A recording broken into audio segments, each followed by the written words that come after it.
আসসালামু আলাইকুম। সম্মানিত ভাইরা কেমন আছেন? আশা করি ভালো আছেন। এই যে ভিডিওর মতো একটি জায়গার ছবি দেওয়া, এটা হলো আমাদের গুরুস্থান, অর্থাৎ আমাদের বাপ দাদা যারা আছে সবাই এখানে শুয়ে আছে। এই জন্য এই বিষয়ে একটি হাদিসের তর্জমা বলে শেষ করে দেব ইনশাআল্লাহ।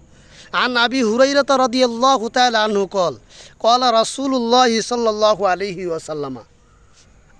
আবু হুরাইরা রাদিয়াল্লাহু তাআলা আনহু থেকে বর্ণিত, আল্লাহ রাসূল সাল্লাল্লাহু আলাইহি সাল্লাম বলেছেন, লা তাজআলু বুয়ুতাকুম মাকাবিরা, তোমরা তোমাদের ঘরসমূহকে কবরের মতো করে রাখিও না। ইন্না শাইতানা ইয়ানফুরু মিনাল বাইতি, নিশ্চয়ই শয়তান ওই ঘর থেকে পলায়ন করে। আল্লাযী তুকরাউ ফীহি সূরাতুল বাকারাতি, যেই ঘরের মধ্যে সূরাতুল বাকারা তেলাওয়াত করা হয় ওই ঘর থেকে শয়তান পলায়ন করে।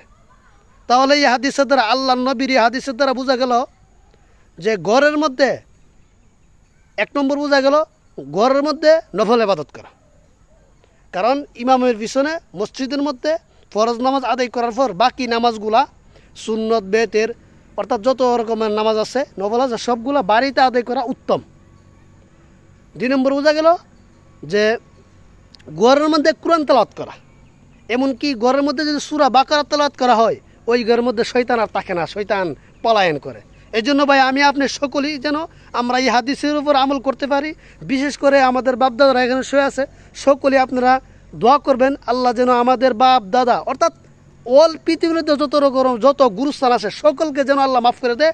ভিডিওটা ইসলামের জন্য শেয়ার করে দেবেন। আসসালামু আলাইকুম।